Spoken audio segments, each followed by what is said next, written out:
Hello, everyone, and welcome to today's talk on setting yourself up for success on social media. I'm trying headphones today. Can someone let me know if the sound is coming through okay? My talk last week, when I replayed it, there was some weird echo. So I thought, let me try this. If anyone is having any technical issues with the sound, though, please let me know. I guess if you can't hear me, you can't know I'm telling you this, so hopefully it's working. It says I've got one person with me live. I'm on LinkedIn and YouTube today. So yes. Oh, Helen, hello. Thank you. Thank you so much for letting me know. What is success in social media? I'm going to start with that question first, because success means different things to different people. I am not talking about going viral. I'm not talking about getting a bazillion views on your video, although of course that would be nice, but it's not, I don't think that that's anything we need to aim for in terms of what would be useful to us in our daily lives as regular humans in terms of what success is. So you might think of success as a high follower count. Listen, in some industries, like I spoke of previously, like performing, it is a part of how people judge you, unfortunately, what kind of audience, what size of audience you reach. So follower count may be a measure of success, absolutely. But for many of us, that's not nearly as much of a factor as being able to live off our social media, which I've talked about in other talks, and which I have a course on called MBA Social Media Monetization Masterclass. Some of the people in my program are watching us today, and then we're going to go into a private Zoom so I can work with them directly.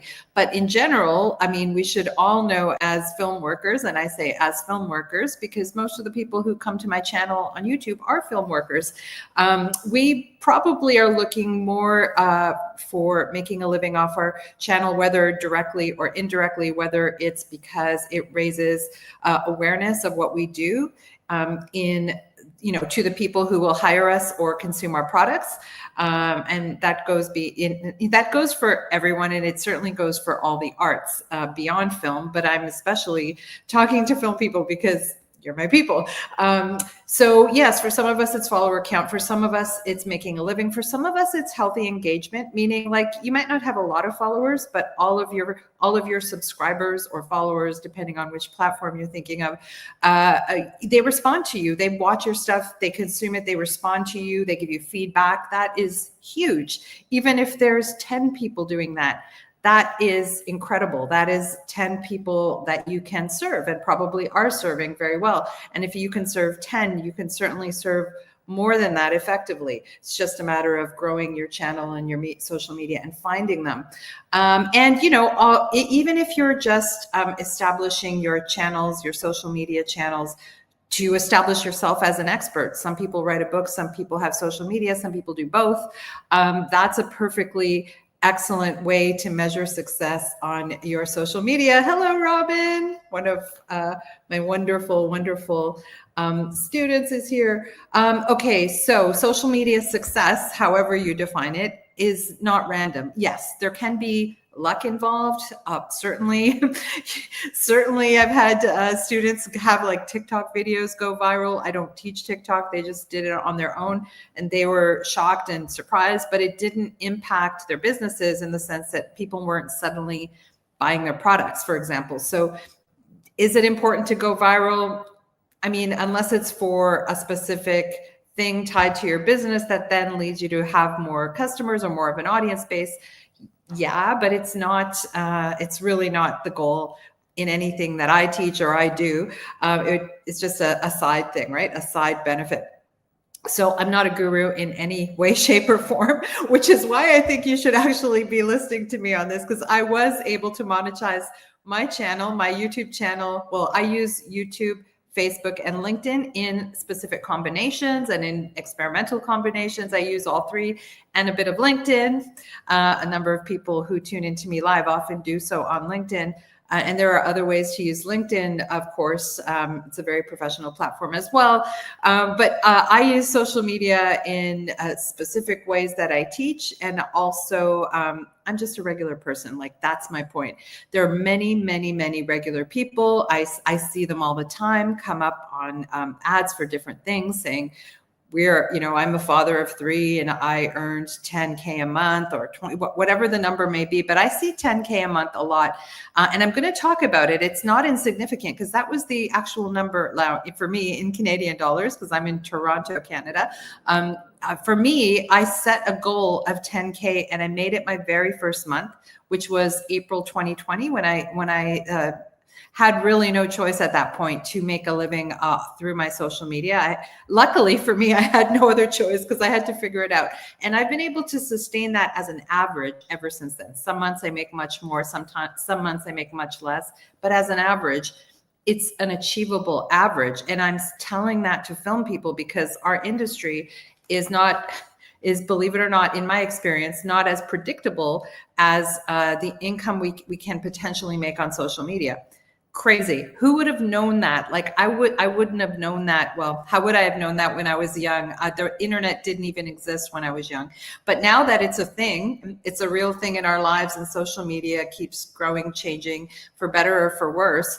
It is a thing. You can actually monetize it in direct and indirect ways to improve your life. And this is a highly creative act, if you haven't figured that out yet. That's why I love speaking to film people and comedy people, because that's my other kind of life as a comedy performer and screenwriter. We are creatives, and this is a highly creative act because you're essentially making a living out of nothing. There's no brick and mortar business. There's no there's a little overhead, but not much at all. Like, you just have to have systems in place, which we'll talk about today. But other than that, it's not the same as starting a traditional business in the way that we were, many of us, raised to learn. Like, this is how you start a business, and you invest money and you invest time. Yes, it's always a time investment. But let's get into the topic at hand today, which is, how do you set yourself up for success? If it's not random, which I don't believe it's random. It's certainly not been random for me. I set a very specific goal and I achieved it out of the gate. To my own surprise, I set a realistic goal. In Toronto, I realized that to keep going without the opportunity to go into work, which was the case during lockdown, I would have to earn $10,000 a month to pay my rent, my bills, my living, everything. So I kind of wish that I had dreamed bigger. Because if I had dreamed bigger, I wonder what I would have done to, and because I didn't really have to do much to do the baseline. We'll talk about that in the program, in the MBA Social Media Monetization Masterclass. And of course, you've seen me talk about it on this channel before. But the number one thing that you need to do to prepare yourself, to set yourself up for success in social media is it's mindset work. It really, really is. And if you've ever studied anyone who has been a success in their field, in any field, I think most of the time, if not all of the time, you will hear some sort of mindset shift that they had to make. First of all, the mindset shift that what they wanted to achieve was possible. And you have to believe that. You have to believe, if you want to be a great singer, let's say, you have to believe you can do it, right? Whether or not you're the greatest singer at the time you see it for yourself, you have to see it. You have to envision it to manifest it, right? So mindset work is really important. And this is the second year I've been teaching social media monetization, but it was very clear in the first class, the first cohort I had, who got it right away, that it was possible, and who just spent most of the time just going, but, no, I don't think so. Because we can talk ourselves out of so many things, right? At the point when I started monetizing my social media, I had nothing to lose. I had no job. I had no opportunity to go into work. We were in lockdown. I had to pay rent and figure out how to do it out of nothing. So I literally had nothing to lose. All I had was faith that I could do it, right? And that it was possible. And back then, there were not like all these ads you see now of people saying, yes, I did it. And listen, there's not one way to do it. That this is part of the creativity of the act of monetizing social media. There is not one way that you can do it. I'm going to teach some of the different ways in the class. They're very standard, sort of simple, common ways to do it, but you can come up with a new idea tomorrow. And I love seeing that spark. We have coaching sessions in our group, and I love it when sometimes people will ask themselves the questions and do the things that I'm going to talk about today to set yourself up for success. And they get that idea, the light bulb goes off, and it might be something I have never tried or I've never seen someone try, and then they follow the path and they get there. So that is exciting to me. Anything is possible. That's one thing I learned in my 50s, right? I learned that anything was possible. And I wish I had that kind of faith in myself and in possibility in general when I was younger, but hey, better late than never, right? So a mindset is the number one thing you need to shift in order to set yourself up for success in anything, spoiler alert, but certainly in, finding your success in social media. There's some pragmatic things you have to do, like you have to learn how the platforms work. So by the platforms, I specifically talk about YouTube because it's the biggest sort of income earning platform for me. But for other people, you can earn through LinkedIn, you can earn through Pinterest, you can earn through OnlyFans, you can earn through Facebook. Think about, get to know how the platforms work, and they change every year. So you got to keep updating how they work and what they favor and what they don't. And if you're even willing to work with those platforms, because a number of people aren't willing to work with certain platforms, understandable, right? Learn how the platforms work.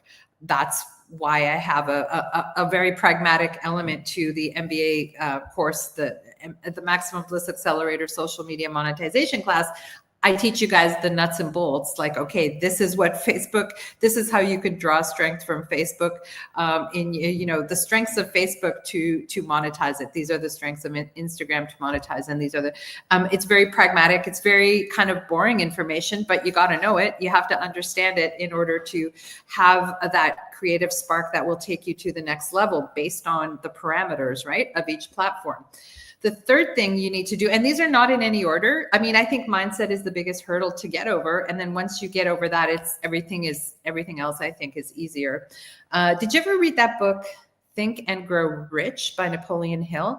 It is where he studied some like huge bazillionaires. I guess they'd be bazillionaires in our modern age. These tycoons in the early part of the 20th century about their rise to wealth and abundance, and 100% of them did mindset work, and they had a very different set of beliefs than the average person had about work and about what is possible. So there's a reason that book is, even though it's old-timey language and it's all about rich white men, it doesn't mean you can't learn from their kind of process. Oh, you read the book ages ago? Yeah, I read it on audiobook. I actually did a review of it on this YouTube channel somewhere. I don't know if I kept it up though.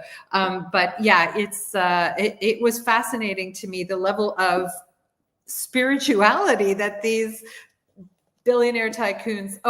Veronica, it's called Think and Grow Rich by Napoleon Hill. It's an old one.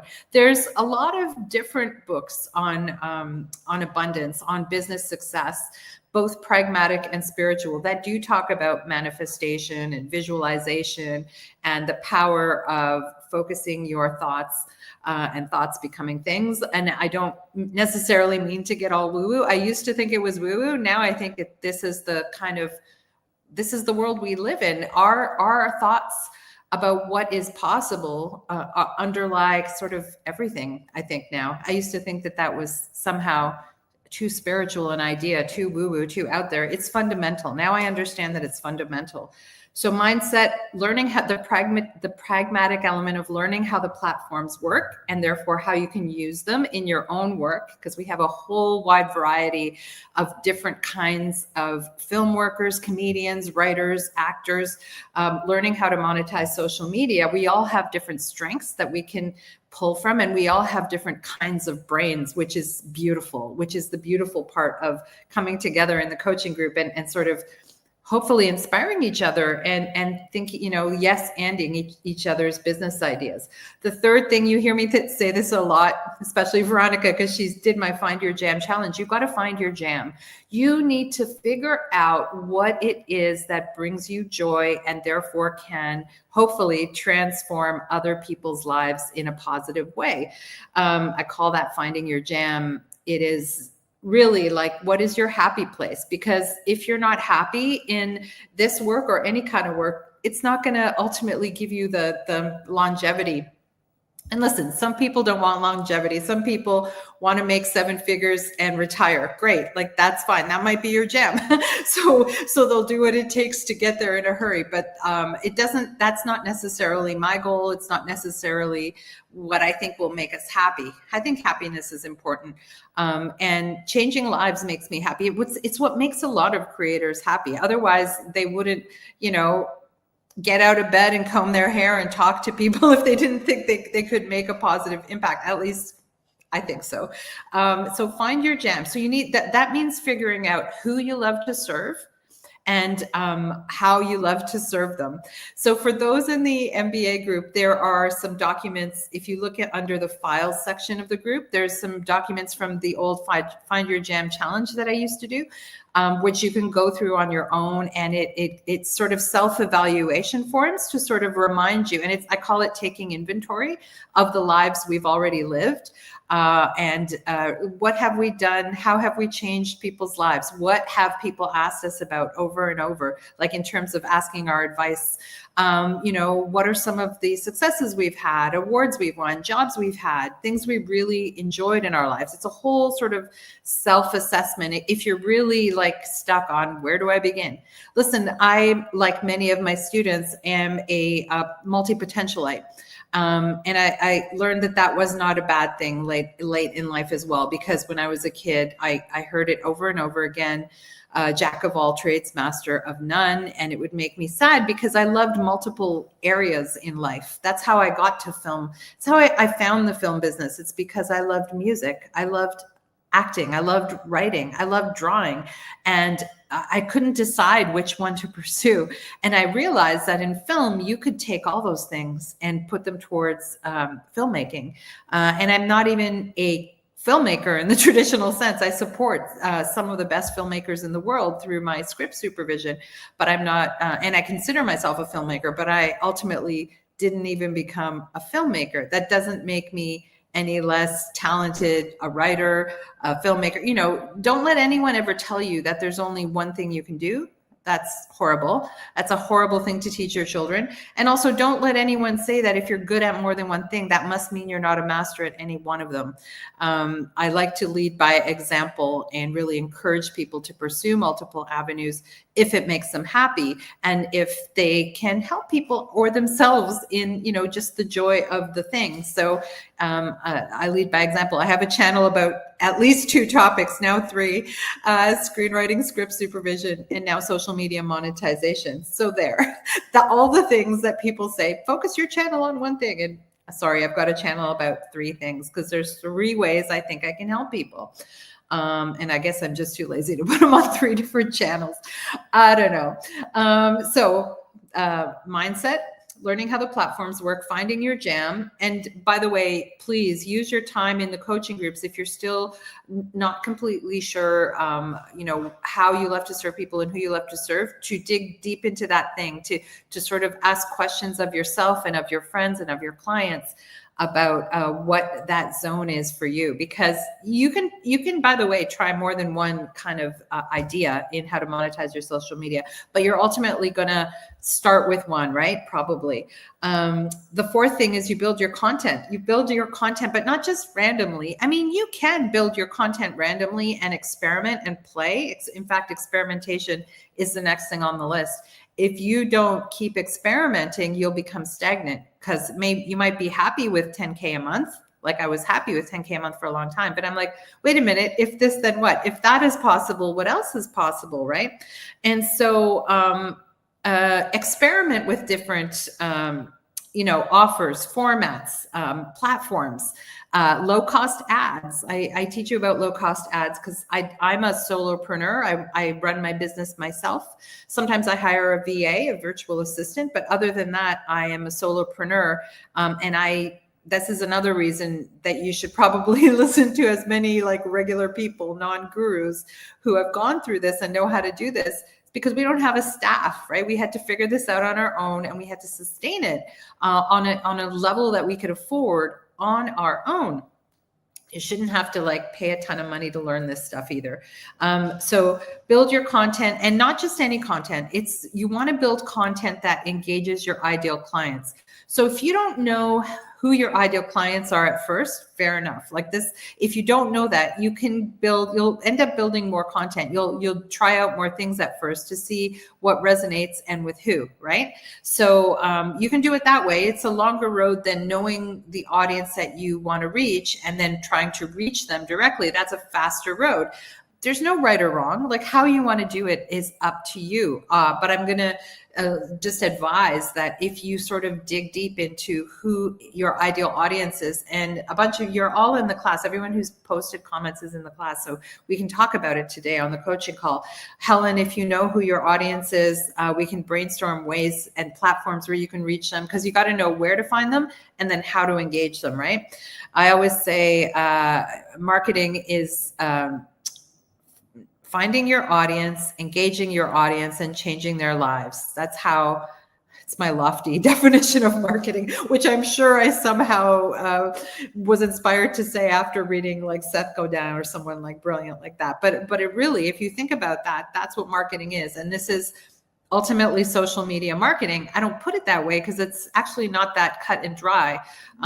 There's many ways to monetize social media. They all involve some form of marketing, but marketing is a creative act in the sense that you're analyzing who you are, what you know, who you can serve, how you can serve them, and then you're finding creative ways to reach them and keep engaging them. So people engage by educating, entertaining. Those are the two of the biggest ways, and you don't have to be an educator or an entertainer, or you can be both. I like to think I'm both, but I think I'm more of an educator than an entertainer. That's okay. We all have come into this with different strengths, but it's the creativity lies in figuring out how to arrive at the number you need to arrive at to survive if you're trying to monetize to make a living, or to arrive at the number of followers you need, or whatever your goal is. You're all going to have different goals, by the way, and that is okay. That's great. That's 5 things. Experiment, yes. Set up your systems. This is important, and it doesn't have to be complicated. Your systems could be human systems or AI. I don't actually use much AI at all in my business. Like I know that eventually I'm going to have to, but like I'll use AI sometimes for research because it's really, really fast at doing research. But it's not, thorough. There's still, so I'm not a person yet who is like an AI person. I'm just going to tell you on a human level what I've done and what I can recommend for you. You do need to be aware of how AI is changing businesses, but all these fundamentals, whether you use AI or human beings, the idea is that you're setting up systems. You need systems to collect payments. You need systems to make sales for you. You need systems, if you're like a course creator like me, to host your courses. You need systems possibly to edit your videos. Not everybody even edits their videos. You need design systems. You need maybe teleprompter or shooting, however you shoot. I'm just talking to you without, I have notes. I have notes with me, but I'm not using a teleprompter, though very often I do use a teleprompter app when I'm doing my YouTube videos where I'm walking around and talking to camera. I talk about that in the course, how I do that. I use StreamYard to stream my live discussions on multiple channels. So you'll need, depending on what you're doing, you'll certainly need some systems. None of these need to be expensive, right? I use Canva Pro to create like the thumbnails for my YouTube videos, and you can use the free version of Canva. I just happen to use Canva Pro because before I was using Shutterstock, which was a stock footage library for like photographs and designs, and that's all included. Those royalties are paid paid through Canva Pro. So now I just do it all in Canva Pro. It's cheaper. I'm always going to suggest sort of low cost, very affordable sort of systems. You guys all know I'm a Samcart affiliate. Samcart is the main system I use to host my courses and sell them as well, and to run subscriptions, because some of my programs are a monthly subscription or an annual subscription. So Samcart handles all that for me. It's sort of my one-stop shop for a lot of what I do as a course creator. Not everybody's going to be a course creator, but you'll still need a way to create sales pages. And we are talking about that in, I think it's week 4. I can't remember if it's week 4. I think it's week 4 in our 5-week program is how to set up your systems. But that is fundamental. Listen, if you haven't figured out who you serve and how you're going to serve them, setting up your systems is a later step, but it is a step that you have to consider in setting yourself up for social media. Success is setting up your systems. The next thing you need to do is you need to analyze your data. So learn how to, which we're going to learn in the class, of course. I talk about how to analyze your data on Facebook ads, Instagram, and mostly YouTube. Very important to know how your stuff is resonating with the people who are consuming it. Who is it going out to? What countries? What genders? What ages? Who is your audience? You might think you know who your audience is, and then once you look at the data, you realize, oh my God, I was really overlooking the fact, for instance, in my case, that most of my audience is over the age of 40. And it's a mix of men and women, but it's mostly women. And that's great. The more I know that, the more it can let me be free to, like, you know, have pink. Not that pink is necessarily a femme color, but it's one of my favorite colors. And sometimes men are like, oh, pink, this is not for me. But like, you know, you'll see a lot more of my thumbnails. Once I realize, oh yeah, this is, if I like it, my audience probably likes it, right? I'm just using pink as an example because in marketing terms, men sort of go, oh, that's pink, that's not for me, on a very general level, unless they're my kind of men who are, I have a lot of queer people in my audience. People like us will gravitate to us, right? Lean into what works for, yes. So once the point of analyzing your data is figuring out who is really resonating with your content, and whether it's just on an entertainment level or even as an, you know, something more like you're going to sell a course to them. So you want to know who's interested in buying it, that kind of thing. It doesn't, you don't have to have a product, quote unquote, because many of you are monetizing your social media just to elevate your name in the industry, right? If you're a performer, if you're a comedian, like if you're an actor, comedian, musician, you need to tackle this social media sort of aspect of your life in order to, or hire a social media manager. Listen, one of the students last year became a social media manager because she got this so well, like even certainly better than I did even, and she started to serve others by being their social media manager. But it's great to, even if you do ultimately do that in whatever business you're in, it's good to understand all the concepts so you can communicate to them. Veronica says, people called me a dilettante, but I say Renaissance person.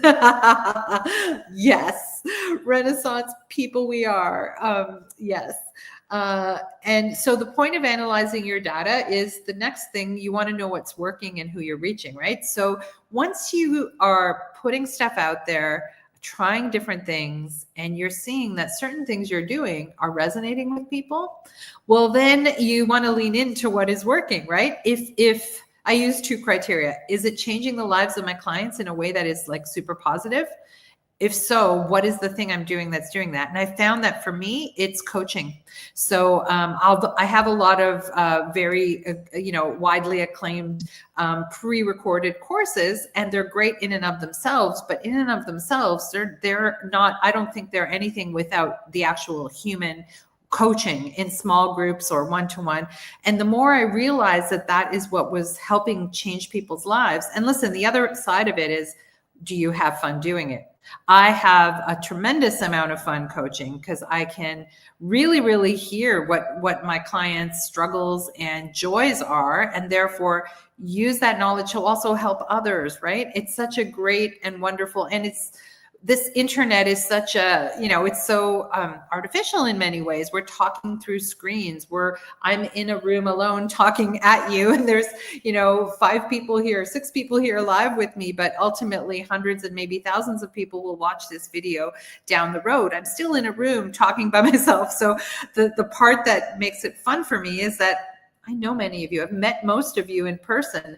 I will fly to different cities and meet my students. That's the joy for me. So for me, when I analyzed my data and when I leaned into what was working, I realized I have to amp up the coaching component in all my programs, which I have done. Almost all my programs have a Zoom coaching component and live if possible. So when people are in the same city as me, I will sometimes meet them for one-on-one coachings, like live in person, because that is, and it's going to be different for everybody, right? The next thing you want to do is share your wins and the wins. I share my wins and my losses. I'm very transparent about that, especially in my private groups. I don't necessarily go onto YouTube and tell you guys everything, but in the private groups, anyone who's done small group coaching with me knows I have no shame about telling you when I bombed, right? As a former comic, bombing is part of the process, which makes it also kind of a superpower, because you're going to bomb sometimes. Sometimes you're just going to bomb. You're going to think you have this great idea and no one's going to resonate with it, or one person might, but it's not the level of engagement you are expecting. And so you learn from that, right? And you also learn from the wins. So it's, why did that program or that talk do so well and this one kind of bombed? And you're going to realize, you're going to look back, analyze, and see what you did. But anyway, you do want to share your wins in terms of the clients you've been able to help, because people are going to self-select. You can't please. Listen, you can't. I just had someone quit the program today, by the way. Someone just quit the program today because it wasn't working for her. It wasn't, she didn't agree with something that I did in the group, and she quit the program, and I gave her a refund. You cannot please everybody. It's not, you're going to run out of energy if you try. But the people that you do help, that you can help, you're probably going to change their lives to a small scale or even to a big scale. And that's all you can do. You can't go into social media going, I'm going to take over the world and everybody's going to follow me. No, even if, like I said, 10 really engaged followers work with you, that's enough to start your business. It's enough to start your momentum of building your audience. It's even listen, even if one person really, really believes in you that much, but when I started in April of 2020, I had a mailing list of 250 people. It's not even that big now. I have a very small mailing list for someone who makes, but I was making the same level of, this is the thing, I was making the same average income back then as I am now. It's just a lot faster now to make that income. I don't have to do as many hours, but from, oh, thank you, Speak 20, whoever you are. I don't know your real name, but thank you. The course itself, the pragmatic knowledge, is pragmatic. It's very cut and dry. It's the facts. These are the facts about YouTube. These are the facts about Facebook. But the transformational part is really the coaching, I think. So I hope you can make it out to, if you can't make it out, for those in the program, if you can't make it to the coaching sessions, we have 2. I added a second one because we have Australians that I don't want to cut out of the process. So we have a Friday night, Toronto 9 p.m. and on Friday nights, and Tuesday. Yes, no one can ask me out for a date on Friday night because I'm teaching. That's my excuse. No, Friday night at 9, which is like Saturday morning in Melbourne, right? And Tuesdays at is it 3 p.m.? No, it's 2 p.m. Tuesdays at 2 p.m. Every week. So yeah, I hope that if you can't make it live at either one of those classes, that maybe you can ask me questions in advance and I will answer them, and you can watch the replays in our Facebook group. So share the reason. You'll notice that after 30 years of teaching script supervisors, this was my 30th anniversary of training script supervisors, not online. I didn't start online till 5 years ago, but I decided to actually ask for testimonials. I had never done that before. I was too shy. I'd asked for written testimonials before. That's true. But I actually shot videos, and I created a whole playlist I've only just scratched the surface. I've trained 1,000 script supervisors in 30 years. I have 20 of the edited interviews up on this channel. And it was such an incredible experience for me because I thought I was putting people out and forcing them to talk about my programs, but I did not understand the extent to which lives had changed as a result, and they were only too happy to talk about it. So I'm going to do the same with my writing students. I'll do the same with my business students, but I just started with my script supervisors. Sharon says Friday night is the amateur night anyway. I do try to keep comedians hours. Tuesday afternoon, definitely comedians hours, right? Friday night is the amateur night. Yeah, I mean, I was pro-am. I was a pro-am comic, and I was always, I tried to be on stage Friday nights when I wasn't on set.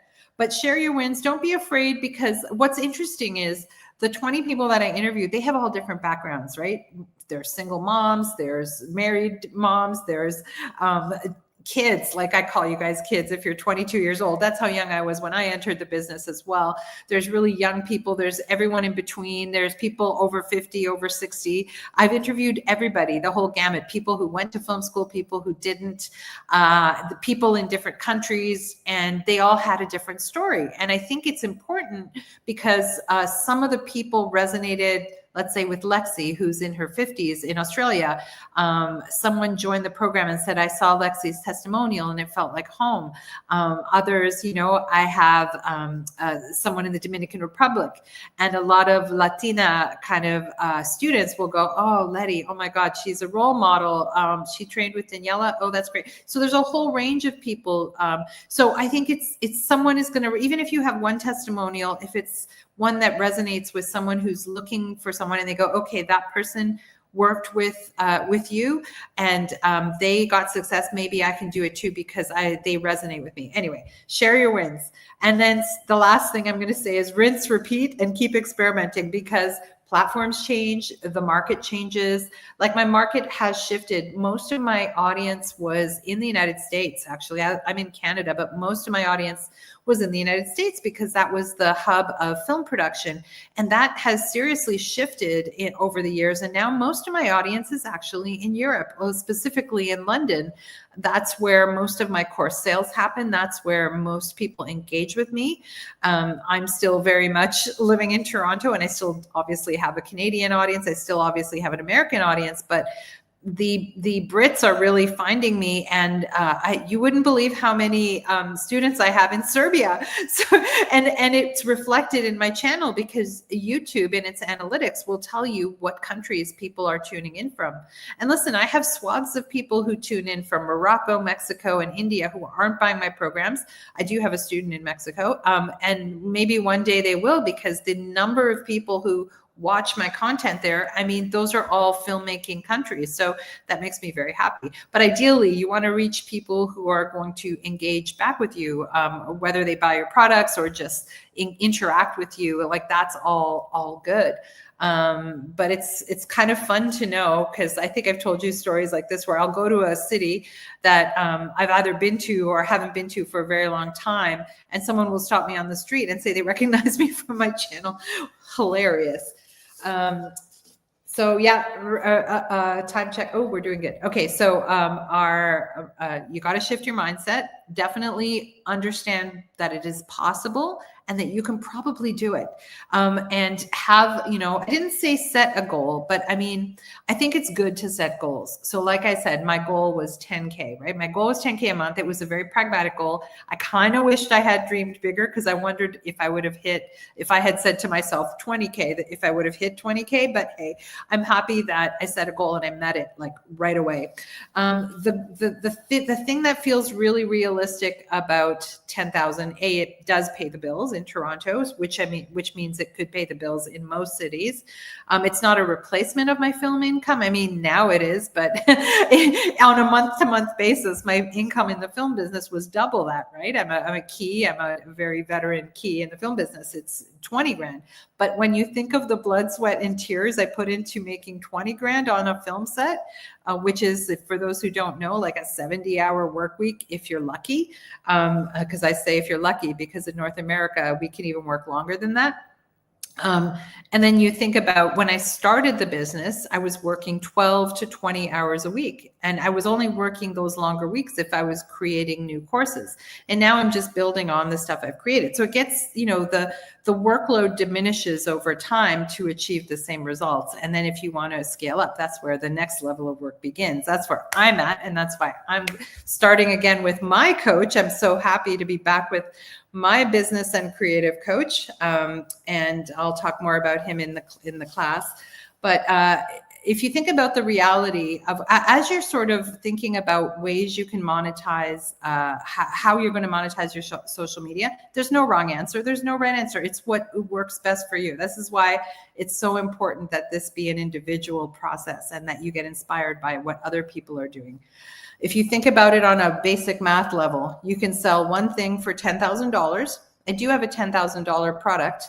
No one has ever taken me up on it yet. But it's not far-fetched. It's a writing package that I sell for, when I work with a writer from scratch to their finished screenplay, I have a $10,000 package. It's a 3-month process. So that's actually not a lot in terms of the industry, but it is, I do have a $10,000 product.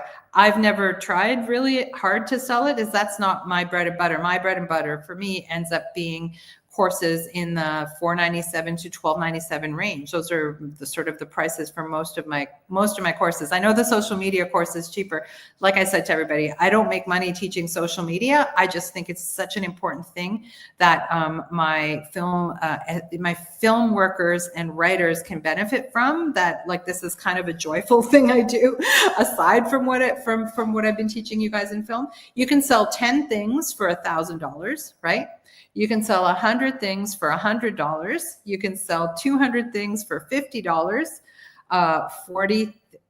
400 things for $25. So think about that math. Like, some people make a living monetizing. They create low cost sort of digital products like ebooks or forms or checklists, or they'll do like a video course, and they'll either do a mini course that you could sell for like $7. How many $7 products do you have to sell to make $10,000? You start doing the math and going, well, am I leaning towards a product that is $500? And you don't have to think about this right away. First, you got to figure out your jam, who you love to serve, and I teach you how to create content with intention. Creating the content part, I'm not skimming over that. We're going to go deep into the course. There's specific kinds of content that you need to create in order to attract that audience to you, and to do it in, with my writing classes, I believe that writing is pre-writing.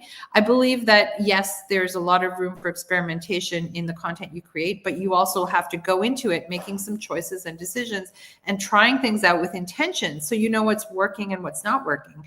And when you just if all else fails, start over again. I treat every single month as a different unit.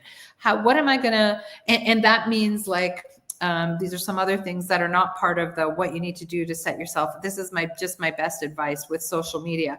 Be consistent, meaning you don't have to post every day, but be consistent about how often you post and sort of where you post. Go live as often as possible if you're game. Not everybody's game for going live. When I don't know what to do, when in doubt, go live. That's what I say. Sometimes I have no idea what I'm going to say, but I set the date. It's a true story. I set a date, I set a topic, and I go, okay, this is going to force me, because I've just told, the world I'm going to be live on Sunday at 3 p.m. I better have something to share. And sometimes you'll hear me kind of making things up as I go along, but it's more important to me to be consistent than to wait for the perfectly written speech or wait till my hair doesn't have gray roots. By the way, I'm hiding them with my headband. I'm going to the hairdresser on Monday, and you'll see me sans headband online. But, I'm not going to wait till I'm skinny, for example, or whatever. My hangups are always with weight. So I'm not going to wait till I'm the perfect weight to go online. I'm going to be consistent. I'm going to go live at least once a week. That's my happy place. Have conversations every day. So whether they're online conversations, whether you're going live, and my creative coach said this to me. He said, he's a multi-millionaire. He said to me, I have free, people will pay me $500 to have a 1-hour call with them, but I also do them for free every single day, because it's a lifelong relationship you have with your clients, right? So he runs a sports coaching business. And so he has conversations on the phone. Now he coaches people in business. And because it's very correlated, I think, to athleticism and to artistry. He has a lot of artistic clients as well. He just says there's so much value in talking to people. That's why I make it very simple for people to arrange a 20-minute Zoom with me on any topic. I have a Calendly link, bit.ly/Zoom with D, the letter D, and you can book a time to talk to me, because that's how I'm going to learn about what you need as a client. And you're going to learn if I have something that I can actually offer you that is important to you, because I'm not a fit for everybody. No one's a fit for everybody. So you want to find the people you can help and the people that resonate with you. Otherwise, they shouldn't spend, $500 to $1,000 or any amount of money with you. So have conversations every day. And I know that people say sales conversations, but that's not it. Like, if I feel like if I'm having a sales conversation that I'm pitching you, and I guess I'm always pitching you because my whole channel is predicated on the things that I teach and my beliefs as a teacher. As a writing teacher, I'm going to have very different beliefs than other writing teachers. Very character focused. I'm about the pre-writing, not the rewriting, right? So if you don't resonate with that, don't train with me. I mean, like, it's very simple, because you probably are not going to hear like what I'm going to have to say about it. So be consistent, go live if you can. That's my advice to you. Have conversations every day, whether they're online or in person. Hear what your clients' pain points and happy places are, because you want to speak to that. You want to be able to speak to that in how you send them emails and what you say in your videos and all of that. Make offers. Oh my God. I still remember when the Ukrainian war started, I was like sitting on my couch, like really devastated. I was kind of in shock. I'm not Ukrainian, I'm Italian, but like it really, I don't know, it just kind of hit me in that moment that there was a war in Europe, and where I also live. And I was just kind of stuck. And I sat on the couch that whole month, and my income had been going up to like 20 grand a month at that point. And that month it went down to 8 grand. And I was like, well, the war has started and no one's spending money. And my fellow, because I was part of a mastermind, the fellow people in the mastermind said, what are you talking about? Like, we're all making the same levels of money. What do you think happened? What offers did you make? And I went, oh yeah, I didn't make any offers this month, because I was on the couch pouting, feeling sorry about the state of the world, which we can do on any given day. Because let's face it, things are continually happening in the world that are awful. And we can focus on that, or we can so I realized, oh yeah, I didn't make a single offer that month because I was devastated. And I mean, also that's okay. We're human beings, right? It's not always about your channel, etc. But I was like, oh yeah. So now a month doesn't go by where I don't make some kind of offer. It's not always in every subject area that I teach, but at some point I'll make some kind of offer, whether it's a sale, whether it's a new, product, whether it's like just a live free talk, which is a kind of offer I make a lot. And if you don't think that that's valuable, for those of you who haven't watched it yet, the bonus content in the social media masterclass is a little 1-hour class I did called Organic YouTube Sales Engine. And it's a true story about the month I made $30,000 by talking for free. So I did 3 live talks, 2 of them openly on YouTube and 1 of them in a private Zoom. Actually, 2 of them were in a private Zoom, but the first one I decided to release on YouTube. And each of those talks, I could easily attribute to $10,000 each for speaking live for 1.5 hours and sending an email about it. So don't underestimate the value of your free content. It is how people are going to find you, engage with you, and maybe reach out to you to say, hey, I really, what you said really spoke to me. I think I can do this. I think I can work with you. I think, whatever the case may be. So, people are like, oh, you're so generous with all your free content. Oh, I don't think of it as generous. I'm just doing what I do. I'm just teaching. And sometimes I'm teaching for free to the general public so they can understand what I'm about. And that's part of doing business. Just like my coach says, he talks to people on the phone for free when other clients will pay him 500 US for that same hour of his time. But it all, you know, in the long run, most of them end up becoming clients. So it's a lifelong relationship. And finally, and maybe most importantly, have fun. If you're not having fun, like doing any of this, then I don't know why you're doing it. I mean, you know, you can help people. Yes, helping people is a great thing. Obviously, I had one of my students was telling me his dad was a doctor in North Africa, like a volunteer doctor during the war in Libya, and he loved helping people, and he selflessly helped people in war, children and people who were, and he was happy at the time, but he didn't die happy. He didn't, I don't know why I just told you that story.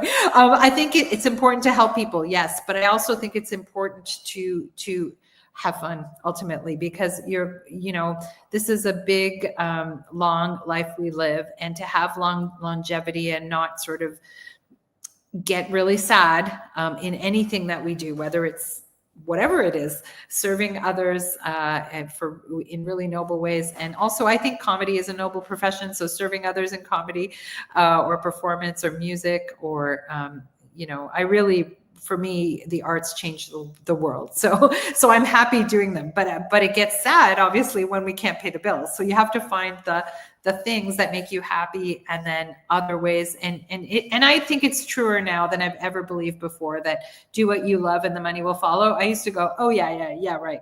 I really do believe that now. That really does happen, but you do need to realistically find some avenues to keep you afloat.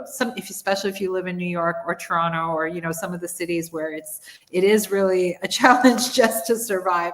I happen to think that social media is a fun way to do that, to achieve, to fill in the gaps that maybe some of our artistic endeavors don't fill in right away until we break out and become a bigger name in those fields. I can tell you for sure that once I monetized my social media, I was able to write more, and that was a huge win for me. For someone like me who had been taught all her life that you have to work so hard and make money, and thinking and like just putting so much of my life on a film set, helping other people be creative rather than focusing on my own creativity and allowing myself the time to write.